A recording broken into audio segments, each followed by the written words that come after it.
siguiente programa es para todos.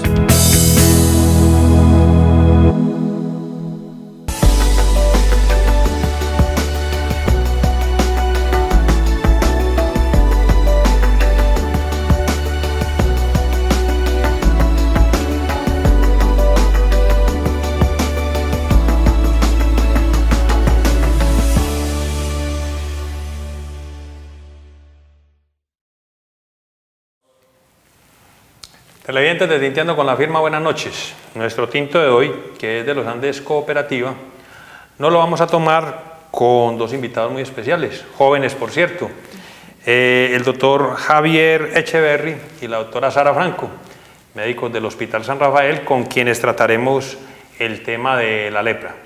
Bienvenidos a Tinteando con la Firma, buenas noches. Muchas gracias, buenas noches. Buenas noches, Juan, muchas gracias. Bueno, a ver, ustedes están muy jóvenes y creería yo pues que la lepra no existía, ¿sí? ¿Qué información tienen ustedes acerca de lo que es la lepra? Porque uno lo oía mentar, pero en la Biblia. Y yo pensaba, sinceramente les digo, pensaba tajantemente que eso ya no existía. Bueno, Juan, sí, este tema es muy importante porque yo recuerdo que la primera vez que yo escuché la palabra lepra fue cuando una vez estaba en una misa, cuando era muy niño, en la Biblia, ¿cierto? En la Biblia, usted la primera vez que usted escucha esa palabra, la lepra, ¿cierto? Entonces ahí hablan de la lepra como una condición en ese momento, como un pecado, como algo malo, ¿cierto? Algo que afectaba al cuerpo, le daba a las personas y las excluía, ¿cierto? Ya hoy en día se conoce que la lepra es una enfermedad infecciosa crónica causada por una bacteria. Por una bacteria, así como la neumonía es causada muchas veces por una bacteria, la lepra es causada por una bacteria, por ese microorganismo. Ya desde 1873, cuando el doctor Hansen descubrió esa bacteria, ese microorganismo, desde ahí ya se dejó de catalogar esa lepra como un castigo, como un pecado. Sí, un castigo divino. De hecho, se habla de que Jesús curó a un leproso, ¿sí? Exacto. Hay un pasaje de la Biblia donde se habla de eso. Que la primera vez que se habló fue 3500 antes de Cristo, la primera vez que se escuchó esas descripciones de esa enfermedad. Varios leprosos, incluso en la Biblia hablan de un rey que fue el rey Nabucodonosor, que también tuvo lepra y que también en el contexto de lo que le hablan es como un castigo que él tuvo por no haber obedecido a Dios. Pero después él se sanó, creo que yendo al mar o algo así, pero con orden de Dios. Entonces por eso también se pensaba que era un castigo. Eso lo asociaban a eso, sí. De hecho, leía por ahí como que los leprosos andaban como con unas tablas que hacían un ruido para que la gente los escuchara y se retiraran de ahí. Sí, ellos eran aislados como digamos del campamento, porque como los judíos eran gente nómada en cierta parte porque fueron muy perseguidos, entonces ellos hacían campamentos y los leprosos, cuando en la comunidad había un leproso, lo aislaban. Y ellos sí hacían eso, se mantenían cubiertos y les mandaban pues como la comida aparte. Aparte, sí. Particularmente no solo se aislaban a los enfermos, o no solo mostraban que se aislaban a los enfermos allá en la época de la Biblia, sino que hasta 1800 se creaban campos donde esas personas que sufrían de esa enfermedad las aislaban, ¿cierto? Las aislaban de la sociedad, porque todavía no se tenía el conocimiento bien de por qué se causaba, y se veía que como entre muchas personas de una misma comunidad se la transmitían, se pensaba que eso se contagiaba, que era algún pecado, que era algo malo, entonces los aislaban. Pero a ver, nos vamos a ir hacia adelante y hacia atrás. Eso era como algo despectivo, algo malo, ¿sí? Hoy por hoy también se ve de esa manera. O sea, como algo despectivo. No, algo hoy ya la malo. gente tiene un poquito más de educación acerca de la lepra, pero como no es algo ya tan común, sino que son casos muy aislados, entonces la gente sí se puede sorprender un poquito si ve personas con manifestaciones de lepra, van a decir el que tiene, y obviamente van a tener las mismas, o sea, como las mismas prevenciones que se tenían hace tiempo. Pero si vos le decís ya a alguien, no, es que es lepra, y vos lo contextualizas y le decís es algo curable, que cuando usted está en tratamiento no es contagioso, entonces ya la gente va bajando como, digamos, las prevenciones que han tenido. Exacto, Juan, es que eso, o sea, digamos que afortunadamente ya pues con el desarrollo de la ciencia, ¿cierto? Muchas de estas enfermedades, porque incluso en la época de Hipócrates también describía muchas enfermedades como la epilepsia, como la lepra, como la sífilis, como castigos de Dios, porque en ese tiempo no había ciencia que nos explicara el por qué se causaban esas enfermedades. Hoy en día la gente ya más o menos entiende un poco, saben que es una enfermedad causada por una bacteria, ¿cierto?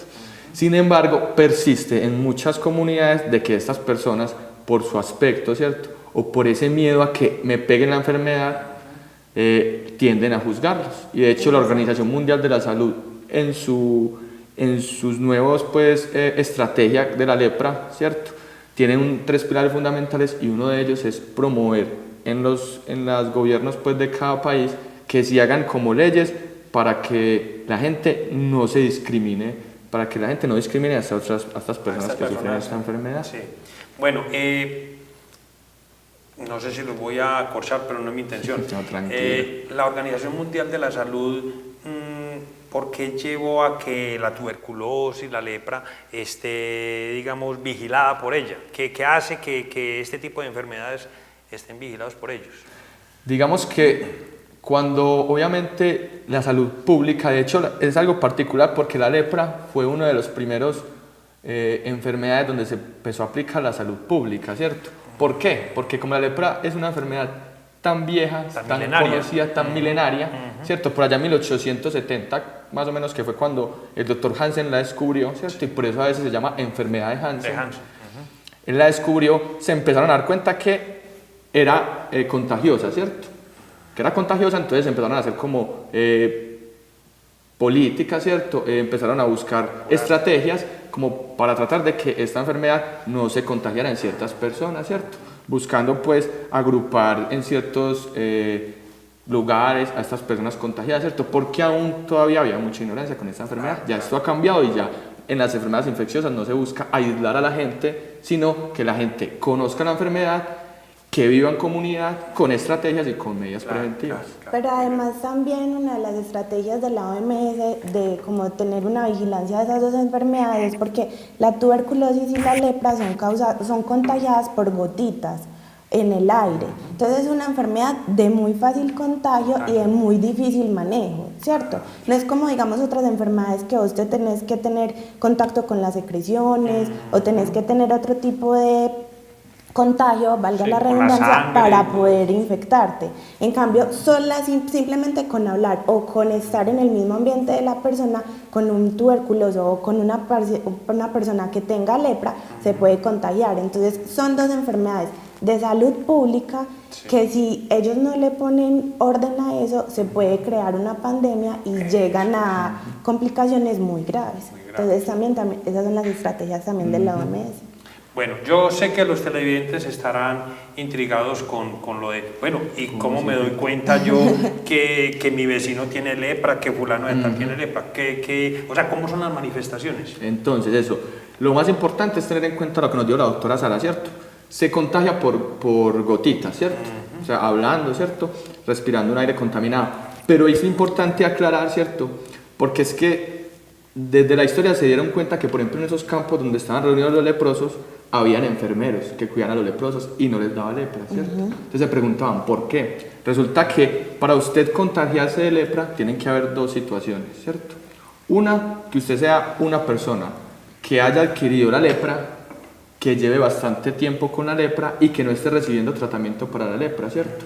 Y que esté otra persona que tenga una predisposición para adquirir esa lepra. Resulta que muchas personas tienen una predisposición genética, ¿cierto?, que hace que uno adquiera la lepra más fácil. De hecho, en el mundo ya afortunadamente la mayoría de personas genéticamente son resistentes a la lepra, la mayoría de personas. Como dicen los viejos, es muy dulce para estas personas. Unos son muy dulces y otros menos dulces. Afortunadamente la mayoría son menos dulces. Afortunadamente, eso hace que la lepra de alguna manera no sea digamos como tan prevalente como por ejemplo la tuberculosis. La tuberculosis es más prevalente que la lepra. Entonces cuando ya adquirimos la infección, ¿cómo se nos puede manifestar? Resulta que la lepra compromete 3 tejidos. Compromete ciertos tejidos especialmente, ¿cierto? Los ojos, el sistema nervioso periférico, ¿cierto? Los nervios, la piel y las mucosas.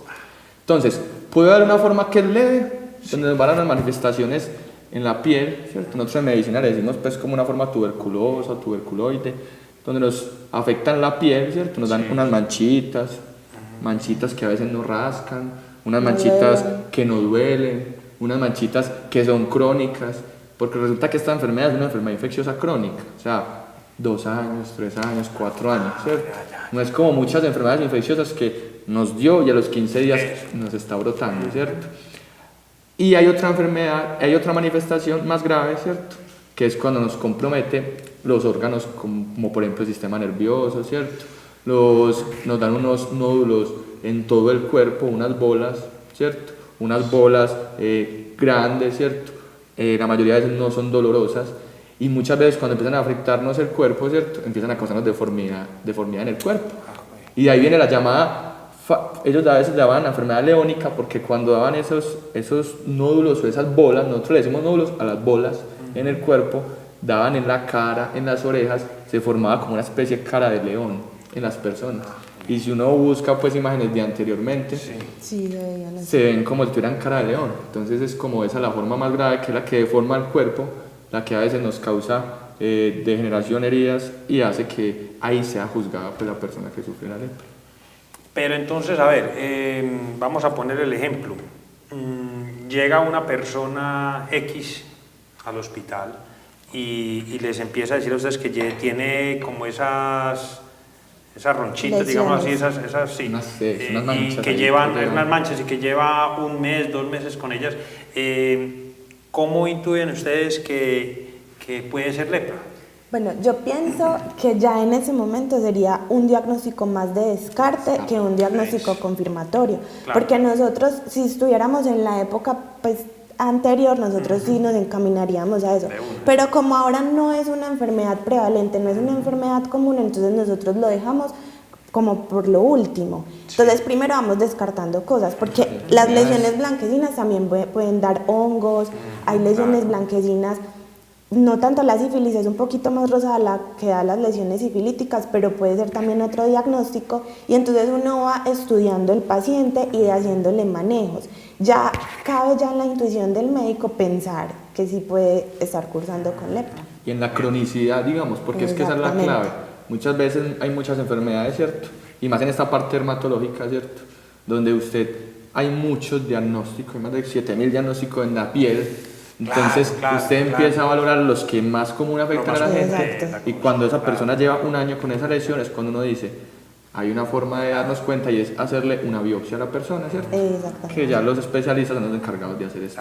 Y yo creo que uno no esperaría ni siquiera hasta el año. Uno ve que si el paciente a los 2 meses, 3 meses es refractario al tratamiento que le hemos dado múltiples tratamientos y él no mejora, ya sí es mejor remitirlo o hacerle la biopsia para tener algo más cierto. Porque a veces uno por clínica, o sea, por ver las lesiones o la sintomatología del paciente no puede llegar a un diagnóstico definitivo.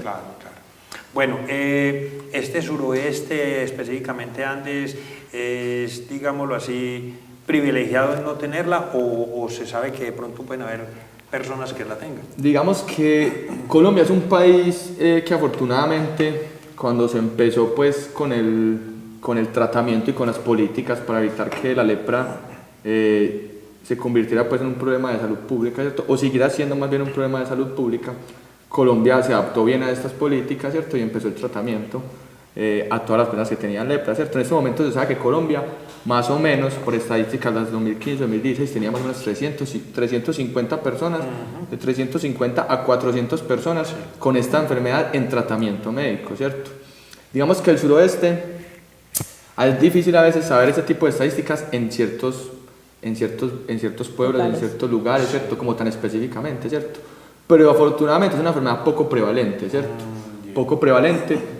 Yo no tengo el dato, la verdad, Juan, de saber si en este suroeste hay o no hay personas en tratamiento con Yo sé lepra. que hubo un dato de un paciente que tuvo lepra, pero fue tratado. Y también es importante hacer el hincapié que cuando la persona esté contagiada con lepra, pero ya esté en medicamentos, ya esté en tratamiento, él no va a ser contagioso para otras personas. No contagia.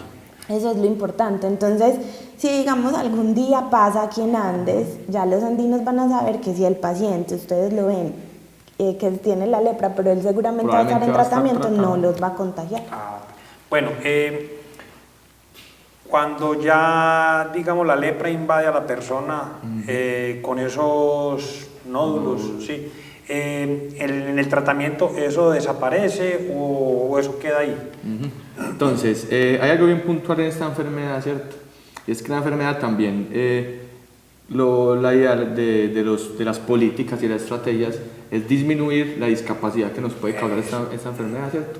Porque de alguna manera las secuelas, ¿cierto? Cuando la enfermedad es grave, que ya es poco común que llegue hasta allá porque generalmente se detectan en estadios tempranos y se inicia el tratamiento, ¿cierto? Y esta enfermedad afortunadamente ya responde bien al tratamiento. Ya cuando llega a estas lesiones más severas o más discapacitantes, hay unas lesiones que no son reversibles, ¿cierto? Cuando se llega a esa discapacidad, ¿cierto? Sin embargo, desde que se tenga el tratamiento, muchas de las lesiones van a disminuir, por ejemplo, su tamaño, muchas de las lesiones se van a desaparecer, ¿cierto? Digamos que de pronto las deformidades en los casos más graves es donde de alguna manera se va a ver de pronto una discapacidad, y ese es el otro pilar de la Organización Mundial de la Salud, ¿cierto? Disminuir e incentivar a los gobiernos a que hagan políticas, ¿cierto? Estrategias de salud para que disminuyan la discapacidad en las personas que ya están contagiadas de lepra. Y no solo es la discapacidad estética, pues por decirlo así, porque uno se enfoca a que me van a salir los nódulos, entonces voy a quedar feo, no. Como dijo ahorita Javier, la lepra coge 3 órganos importantes y uno de ellos es el sistema nervioso periférico. Entonces cuando hay alteración de eso, los pacientes pierden sensibilidad. Entonces esa es como una de las complicaciones, como digamos, aparte de lo estético, un poquito más graves. Entonces uno ya no espera llegar hasta esa parte porque ya nosotros ya lo podemos detectar en estadios tempranos. Perfecto. Bueno, un televidente me dirá, pues a mí me preocupa eso, yo me quisiera vacunar contra la lepra. ¿Qué le diríamos a ese televidente? Bueno, entonces en cuanto a la vacunación, cuando nosotros nacemos nos aplican una vacuna que se llama la BCG, ¿cierto? Esa vacuna nos ayuda pues para evitar micobacterias, ¿cierto? Entre ellas la tuberculosis y la lepra, ¿cierto? Resulta que en los estudios se ha demostrado que 70% de las personas que tienen la cicatriz de esa vacuna, o sea, ¿cierto? Que fueron vacunados con esa vacuna BCG, que eso es obligatorio hoy en día, a todos los niños se le pone, o sea, no es una vacuna que se compra, es una vacuna que está pues en el plano obligatorio. Sí. El 70% ya quedan inmunes a la lepra, ¿cierto? Entonces, afortunadamente, si los que nacimos en esta última época, desde estos países 50 años que se vienen vacunando a todos los niños, prácticamente somos inmunes a la lepra, el 70%. ¿Cierto? Sí. Ya como una vacuna en específica, digamos, yo tengo 20 años, 50 años, me quisiera vacunar para la lepra, eso ya no existe. ¿Cierto? Perfecto. O sea que, entonces, esa es la cicatriz que muchas personas conocemos acá en la espalda. Eso, hablamos como esa cicatriz, nosotros hablamos de cicatriz inmunológica, pero esa cicatriz que queda ahí. Pero así no la tengan, tiene su cicatriz, así no se le vea, tiene su cicatriz. Pues por ejemplo, eso ya cambió mucho, ya las nuevas vacunas no dejan la cicatriz. Por ejemplo, yo no la tengo, ¿vos la tenés? Yo sí tengo, yo creo que la tengo. Pero digamos, mis papás la tienen y ustedes pueden mirarse la cicatriz que tienen en el brazo izquierdo, ahí saben que están vacunadas contra la micobacteria. Porque de pronto no hablamos de eso al principio, pero la tuberculosis y la lepra van muy de la mano porque tienen, o sea, lo que causa es una micobacteria, solo que cambia como el último apellido. Claro. La de la lepra es Mycobacterium leprae y la de la tuberculosis es Mycobacterium tuberculosis. Los bichitos y es más, hasta comparten algunos medicamentos para el tratamiento. Bueno, yo les hago esta pregunta ya para terminar. Pues si es una bacteria que lleva tantísimos años, cientos de años, casi 4 milenios, ¿por qué no se ha podido destruir? Es que es muy, muy potente. Vea, yo le cuento, Juan, es que eso pasa mucho, por eso llaman enfermedades de vigilancia epidemiológica y tienen que ver con la salud pública. Resulta que las bacterias se alimentan como esas condiciones de nuestras comunidades, de nuestra sociedad, y ellos son bichitos que salieron en la evolución, ¿cierto? Y se están pegando de personas en personas. La lepra, por ejemplo, el reservorio, que decimos que es donde ella se queda guardadita contagiándose, somos los seres humanos. Como todavía hay tanta pobreza, tanto hacinamiento, tantas personas que no tienen, digamos, por ejemplo, el acceso al agua, que en una pieza, digamos, viven 10 personas. Por eso es que ese tipo de bacterias no se han podido eliminar. Porque, de hecho, la Organización Mundial de la Salud pretende que estas enfermedades, como son infecciosas, deberán de ser eliminadas, como algunas otras enfermedades, como digamos el tétano, que ya se ve muy poquito, ¿cierto? Claro, todas enfermedades que se transmiten, eliminarse, pero dependen mucho de controlar esos factores como sociales, ¿cierto? Bueno, pero así como lo dice usted, van pasando generaciones y se va evolucionando, aparecen bacterias nuevas, ¿cierto? Exacto. Sí, las bacterias como los virus van mutando. Claro. Ellos van creando resistencia, entonces ellos dicen, ya no me sirve este antibiótico, entonces vamos a cambiarnos a una, pues sí, hacer un cambio Exacto. para Sí, que crear resistencia y otros Es antibióticos. donde les sirvan. aprovecha uno para meter aquí la puya en el programa, es que por eso es tan importante que cuando una persona va a tomar un antibiótico sea recetado por un médico, porque si nosotros damos antibióticos de la forma que no es a las bacterias que hay en nuestro cuerpo, esos antibióticos los utilizan es para crear resistencia. Parecen Exacto. Inmunes, Y sí. inmunes, entonces ya se vuelve más inteligente gracias a que a veces no sabemos utilizar los antibióticos, entonces siempre que requieran un antibiótico consulten a su médico, vayan al médico. Bueno, pero sin que la doctora Sara nos escuche, ¿es cierto eso de que las personas que más se automedican son las mujeres? O sea, toman más pastillas ellas que los hombres. ¿Es cierto eso? Hombre, Iván, eso no sé decirlo, pero yo pienso que es porque eso puede ser algo como evolutivo. De pronto, en los tiempos anteriores el hombre trabajaba mucho y la mujer estaba más en casa, entonces ya tenía más acceso de pronto a los medicamentos, a esas cosas, pero hoy en día hombre y mujer Sí, se automedican. Sí. Por Y igual. la idea, pero es que a ver, yo entiendo esa parte y eso pues es casi que cantaleta, ¿sí? De que no se automedique, pero si a uno le da lidia para que le den una cita médica, para uno ir a pedir una pastilla para una gripa o para un dolor de cabeza, pues ¿qué hace la gente normalmente? Va a una droguería, ¿sí? A una farmacia, Eso, ¿sí? por eso es- Pero eso no se debiera hacer. Eso No se debe hacer, hacer. pero es que esas son las cosas. La gente tiene que diferenciar qué tipo de infecciones necesitan antibióticos. Entonces acá también hacemos el hincapié. Si usted tiene una gripa, un síndrome gripal, yo sé que a uno le pone muy maluco, da malestar general muy maluco, pero una gripa no necesita antibióticos porque casi que el 90% de las gripas son por virus y los virus no necesitan antibióticos. Si usted tiene un proceso de gastroenteritis, o sea, una enfermedad diarreica aguda y vómito, por lo general tampoco necesita antibióticos porque es como, digamos, una gripa estomacal, ¿cierto?